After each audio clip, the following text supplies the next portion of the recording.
치매의 다양한 임상 증상에 대해 오늘 한번 제대로 파헤쳐 보겠습니다. 우리가 보통 생각하는 것보다 훨씬 더 복잡하고 여러 얼굴을 가진 질환이거든요. 자, 그럼 하나씩 들여다볼까요? 자, 여러분, 치매하면 딱 뭐가 떠오르세요? 아마 열의 9은 기억을 잃는 병이라고 생각하실 거예요. 근데 과연 그게 전부일까요? 바로 이 질문에서부터 오늘 이야기 시작해 볼게요. 사실은요, 치매는 그냥 기억만 사라지는 병이 아니에요.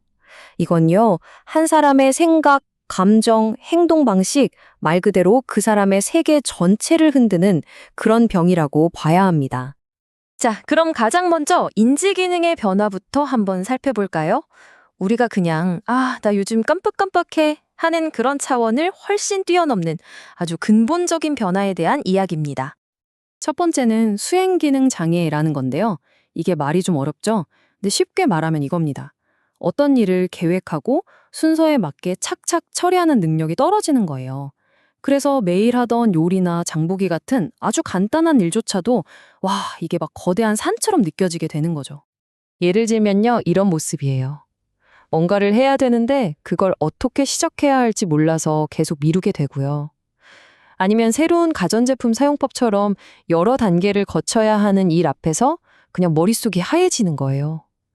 또는 여러 선택지 앞에서 뭘 먼저 해야 할지 몰라서 그냥 멍하니 서 있는 그런 모습으로 나타나기도 해요. 다음은 시공간 능력 장애라는 건데요. 이건 말 그대로 눈으로 세상을 보고 공간을 파악하는 능력이 와르르 무너지는 현상이에요. 이게 환자분들한테는 얼마나 혼란스러운 경험일지 다음 그림을 보면서 한번 상상해 보시죠.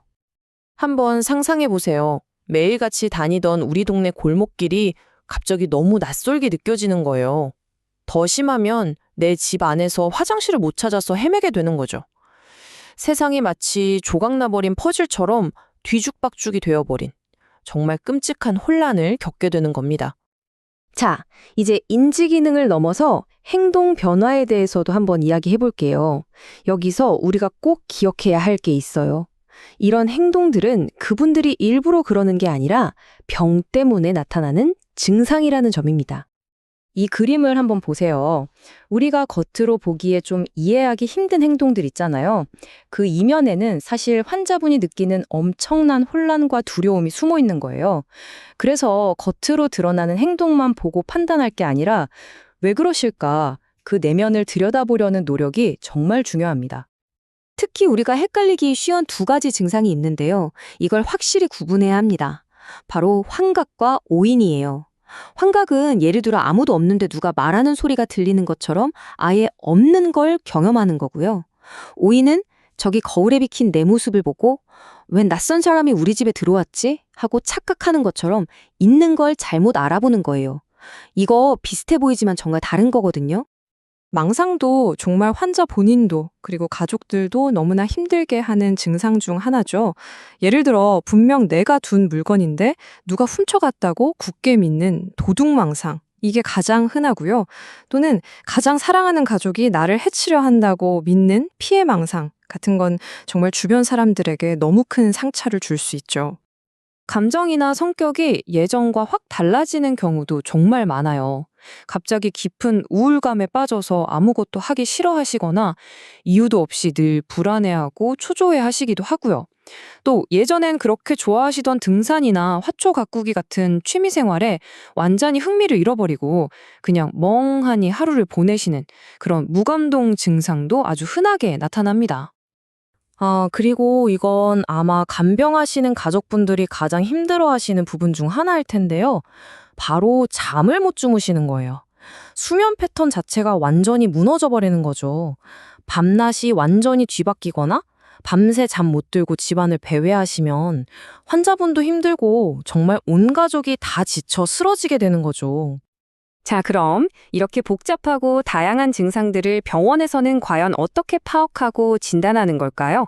지금부터는 그 진단과 평가 과정에 대해 한번 들여다보겠습니다. 의사 선생님들이 이런 변화들을 정확하게 평가하기 위해서 사용하는 표준화된 도구들이 있어요. 그중에서 가장 대표적이고 아마 들어보신 분들도 계실 텐데 바로 간이 정신상태 검사, MSSE라는 겁니다. 이 MMS가 전 세계적으로 널리 쓰이는 데는 다 이유가 있습니다. 일단 검사 시간이 5분에서 10분 정도로 굉장히 짧고 간단해요. 그러면서도 여러 번 반복해서 검사해도 신뢰도가 높아서 병이 얼마나 진행됐는지 그 변화를 추적하는데 아주 유용하거든요. 자, 이 표를 한번 보세요. 이걸 뭐 다 외우실 필요는 전혀 없고요. 여기서 재밌는 게 뭐냐면 한국 실정에 맞게 여러 버전으로 개발이 됐는데 버전마다 기억력을 테스트하는 단어가 조금씩 다르다는 거예요. 예를 들어 나무, 자동차, 모자를 외우게 하기도 하고 다른 버전에선 비행기, 연필, 소나무를 외우게 하기도 하죠. 이런 걸 보면 검사 도구도 그 나라의 문화나 환경에 맞춰서 계속 진화한다는 걸 알 수 있죠. 물론 이 MMSE는 말 그대로 선별 검사, 그러니까 첫 단계 검사라고 보시면 돼요. 그래서 여기서 뭔가 이상 신호가 발견되면 CDR이나 HDS, 모카 같은 훨씬 더 정밀하고 종합적인 검사들을 통해서 환자분의 상태를 훨씬 더 깊이 있게 파악하게 되는 거죠. 오늘 우리가 살펴본 이 수많은 증상들 정말 복잡하죠. 그런데 이걸 아는 게 왜 중요할까요?